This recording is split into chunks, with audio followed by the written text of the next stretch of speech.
soy director de AWS, digamos, de negocio para España y Portugal y Sudamérica, o sea, países hispanoparlantes, digamos. Ujú. Y AWS en sí es una empresa de más de 50 años que analiza las bebidas alcohólicas alrededor del mundo, más de 160 mercados, y hacemos pues mucho análisis de situación de mercado y de oportunidades, digamos. Eso sería. Vale, entonces dime un poco tu currículum o tu trayectoria, más o menos. Sí, yo llevo 18, 19 años. Empecé en Wine Intelligence, Ajá.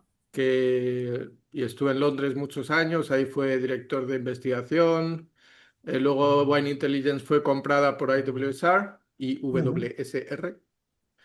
Y entonces me llevo 5 años, llevamos 5 años desde la compra. Estuve muchos años en Londres, en los últimos 7 he estado en España, porque nos vinimos por el Brexit, por situación familiar, para que los niños estén cerca de los padres, de los abuelos y eso. Así que llevamos 7 años aquí en España. Y educación, pues hice sociología en Salamanca. Yo soy de Valladolid. Bueno, soy medio inglés. Mi padre es inglés, madre norteamericana, pero vinieron a España hace muchos años. Entonces yo crecí en Valladolid. De Valladolid fui a hacer sociología a Salamanca, luego pasando por Madrid hice un máster en Londres de investigación de mercado y ya a partir de ahí pues me metí en el mundo del vino. Así que vengo al mundo del vino, pero más por la parte de investigación que por ser hijo de bodegueros, digamos. A nuestros clientes al final sí que suelen, o sea, tienden a ser grupos medianos tirando a grandes que tienen equipo de marketing, que tienen posibilidad de revisar mercados, que tienen pues presencia en muchos mercados y son los que en el fondo necesitan este tipo de información y pueden accionarla, digamos, y Ujú, pueden usarla. ujú. Entonces, pues Codorniu, Torres, Bodegas de Rioja, pues consejos reguladores, la FEB, tienden a ser pues nuestros clientes. Así, eso en España y luego pues tenemos en todo el mundo, California, Australia, Nueva Ujú, Zelanda, ujú. etcétera, etcétera.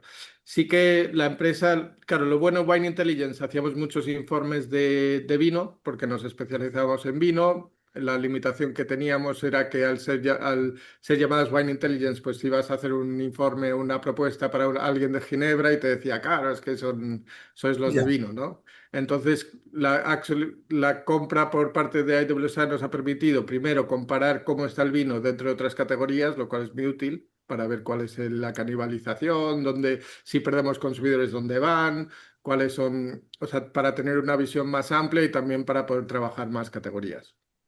Así que sí que hacemos multicategoría y hacemos informes de vino.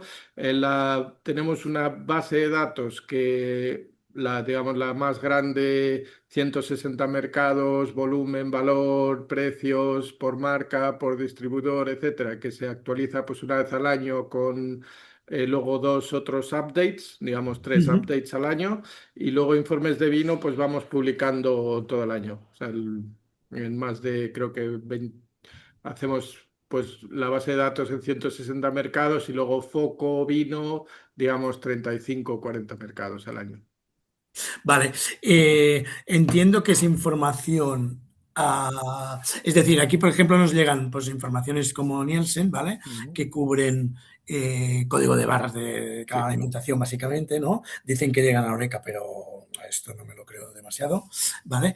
Eh, porque es muy complicado. sí, sí, Y aquí sí que es un precio euro, ¿no? Volumen, euro, es decir, sí, sí. ¿vale? Pero mi pregunta es si hacéis también informes de percepción de consumidor. Es Ah, sí, decir, sí, claro. sí, Claro, ¿eh? sí. Sí, También. nosotros no competimos en Nielsen, porque Nielsen, o sea, sí que es más, bueno, tienes una promoción en estas, quieres ver cuál es el impacto, cuál es tu penetración, o sea, sí que, o sea, Nielsen tiene su metodología y es perfecta para algo muy específico que es, bueno, saber dónde estás, qué está moviendo, pero también ver el impacto semana a semana de distintas campañas, descuentos, etcétera. Nosotros sí que tenemos una visión pues más global, digamos. O sea, no queremos hacer el semana a semana porque ni queremos competir con Nielsen, y no es, la nuestra es como una visión pues más estratégica, más de hacia dónde están las categorías, cuáles son los movimientos del mercado, pero sin estar tan atento a este ha tenido un descuento y luego vuelve a su precio. O sea, sí Vale, que, y aparte, pues hacemos mucho foco en explicar el porqué, que son cuando hacemos los estudios de consumidor, que es pues distintas generaciones, distintos tipos de consumidor, pues entender el por qué están bebiendo cierto tipo de vino, por qué han dejado beber otro, etcétera. Así que sí vale. que damos mucho peso al porqué.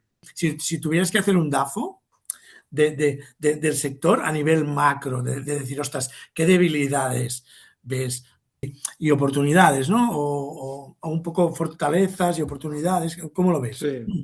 Sí, yo creo que bueno, como bien decía, sabemos que el sector está en una situación complicada por cuestiones de la merma en mercados maduros, que sigue siendo un problema que viene desde hace un par de décadas.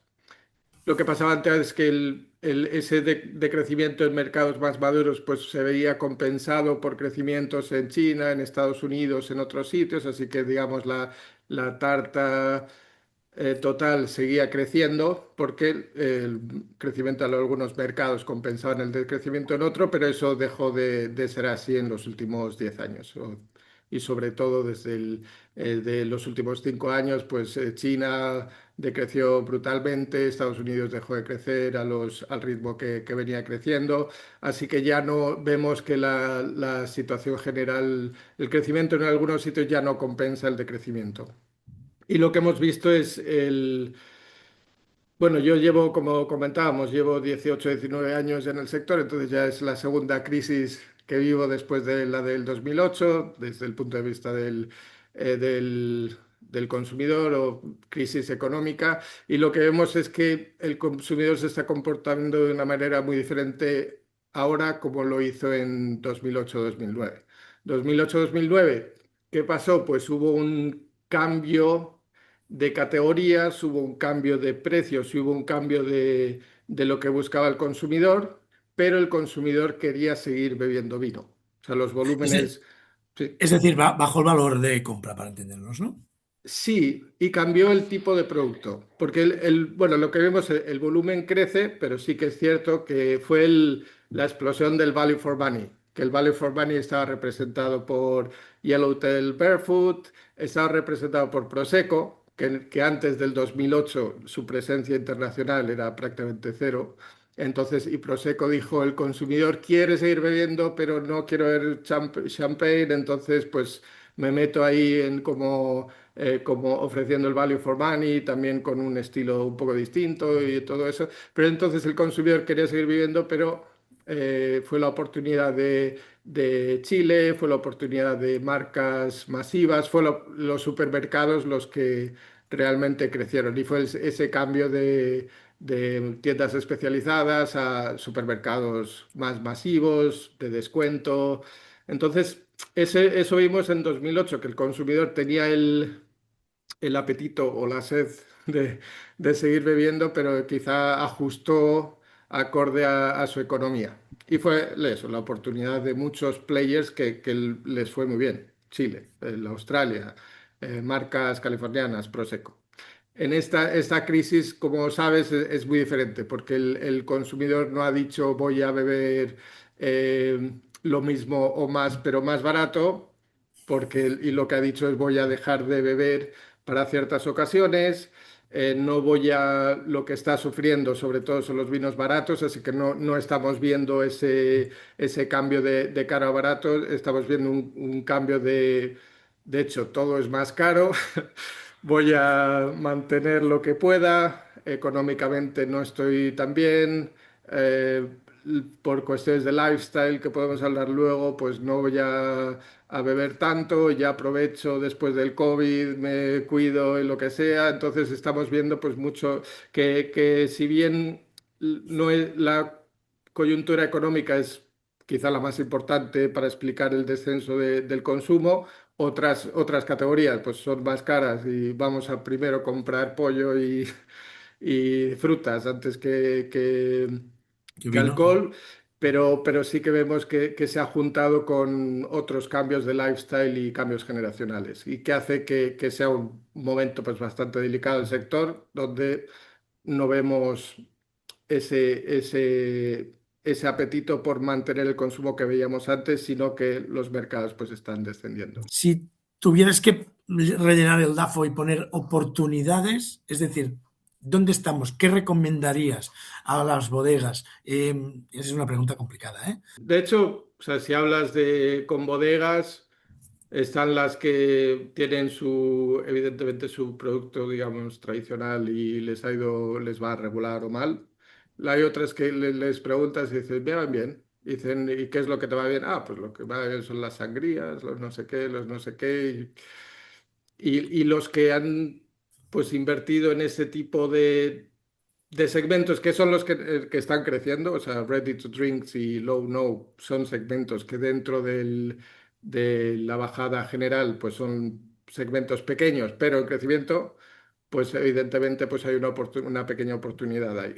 Son mercados todavía o segmentos todavía muy pequeños que no van cuyas crecidas no compensan el decrecimiento general, pero son interesantes porque si o sea, en el fondo la cerveza nos ha hecho mucho favor a la hora de convencer al consumidor de que se pueden probar alternativas sin alcohol.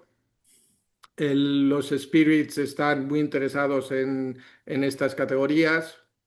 Y por qué no el vino podemos, si convencemos al consumidor, primero, de que podemos hacerlo bien, de que podemos hacerlo y mantener un sabor que sea agradable, pues puede ser una oportunidad que no, como dije, es pequeña, no va a compensar, pero dentro de las bajas generales es lo que está creciendo.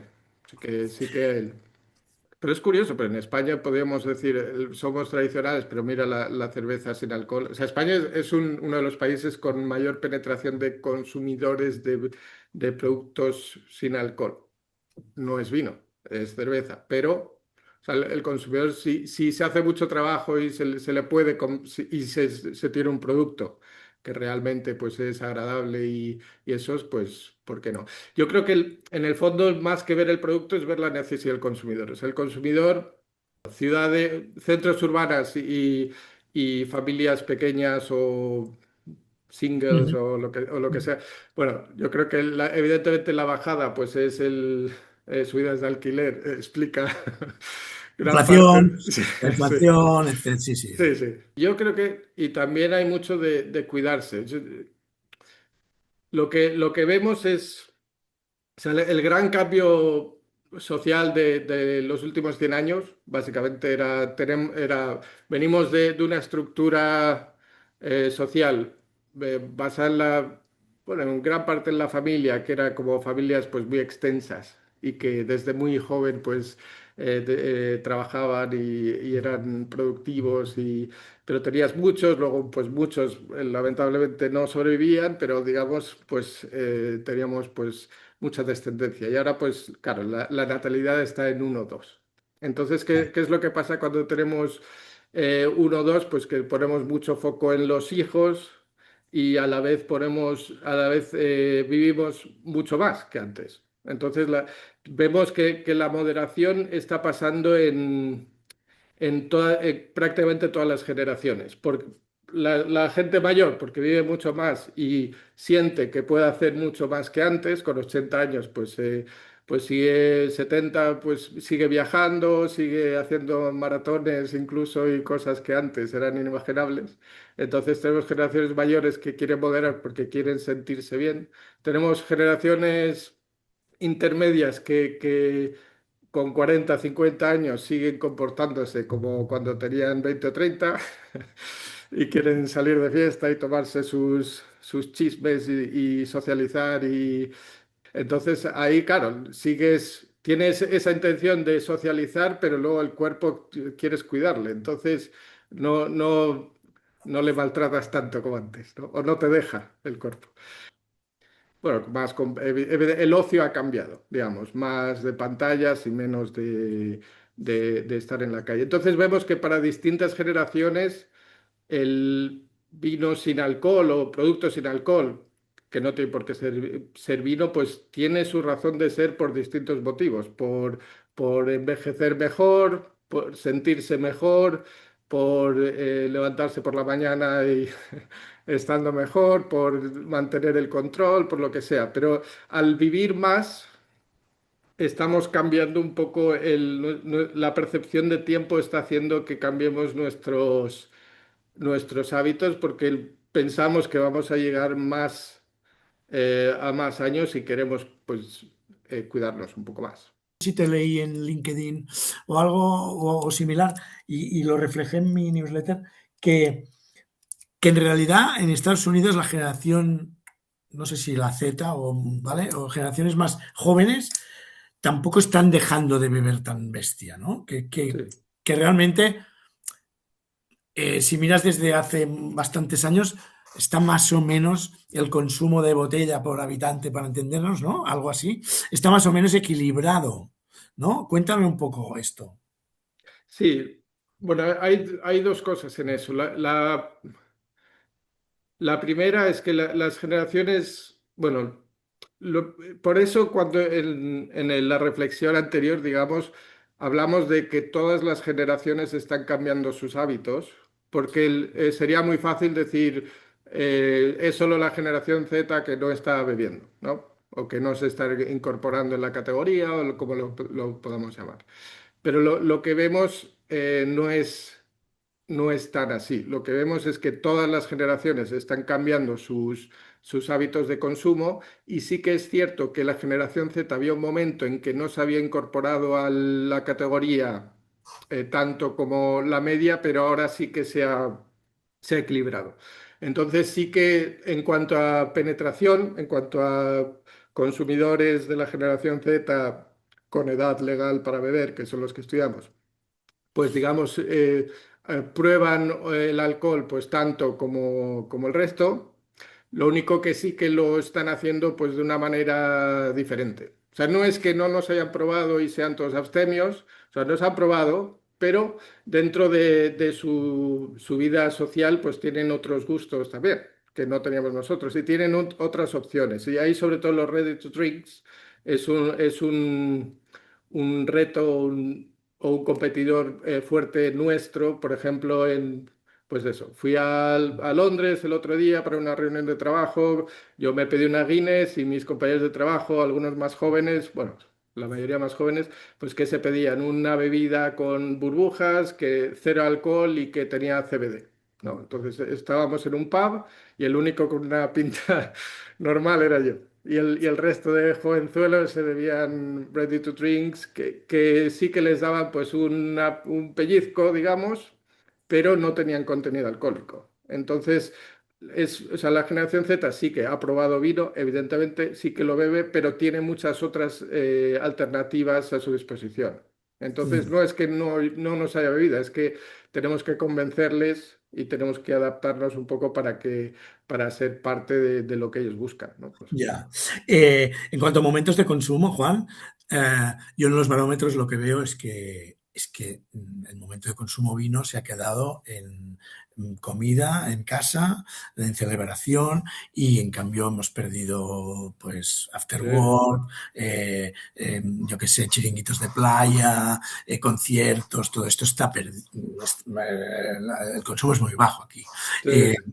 le, le- le- ¿Le ves luz aquí al final del túnel o tenemos que adaptarnos a eso? Bueno, nos han quitado muchas ocasiones, evidentemente, pero lo han hecho mejor. O sea, ¿quién ha patrocinado el fútbol? ¿Quién ha patrocinado muchas camisetas de esto? ¿Quién ha hecho promociones en... O sea, cuidado cuando no poner por defecto copas de vino en mesas en restaurantes sea un hecho. Porque por Claro, claro. ahora, por defecto, las tenemos ahí. Pero Mm, poco a poco la cerveza pues nos irá también con distintos tipos de cerveza, artesanales, lo que sea, pues poco a poco pues también nos irán... Pero al final es eso, es posicionamiento, es trabajar, es comunicación y es que el consumidor pues piense, ¿qué me apetece? Pues, pues me apetece una cervecita. ¿Por qué? Porque te apetece, pero también porque ha sido sugerido en muchas ocasiones. Concha y Toro en UK, o sea, creció con Casino el Diablo, que sí que fue pues este crecimiento del Value for Money que hablamos, pero ellos patrocinaban Sky Movies, ¿no? O sea, las películas en Reino Unido sí que tienes la ocasión de un vino relajante al acabar el día. ¿No? Entonces, ¿qué es ¿por qué? Porque lo patrocinaban y porque el consumidor británico, pues cuando acaba el día, piensa en abrirse una botella de vino y tomarse un par de copas, que aquí, pues no pasa tanto. Aquí esa ocasión, pues es más de cerveza, ¿no? Y al mm, final vale, también hay que trabajar las ocasiones. está claro, está claro. Vale, y la última, perdona, porque se me han ido ocurriendo cosas muy Nada, interesantes. no, sin Y problemas.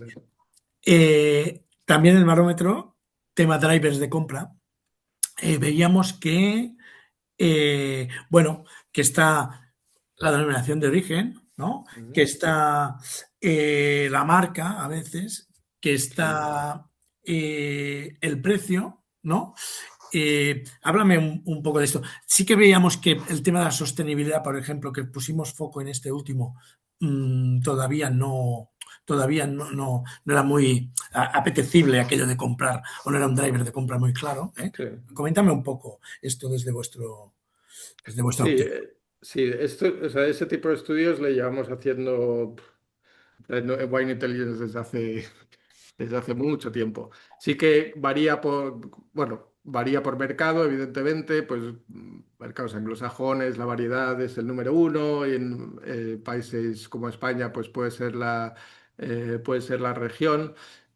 Es curioso que o sea, la marca siempre, o sea, la marca al final es mucho más importante de lo que el consumidor dice, porque y la región, pues, funciona como marca, porque en el fondo es que, o sea, un consumidor va a un, a un lineal con 200 botellas y cuál elige en 25 segundos, ¿no? O en 15 segundos. O sea, al final es qué ejes va a usar y al final, sí, o sea, va con una ocasión o va con un precio, que es el este, pero al final la marca dentro de esa ocasión, de ese precio, ese estilo, al final tiene muchísimo, muchísimo más peso que el diseño de la botella, por ejemplo. O sea, a un ratio de 70-30, digamos. O sea, hay veces que puedes cambiar tu compra por el atractivo, pero la mayoría de las veces pues vas a fiarte por algo que conoces o que ha sido recomendado por alguien en el que confías, amigo o prescriptor, ¿no?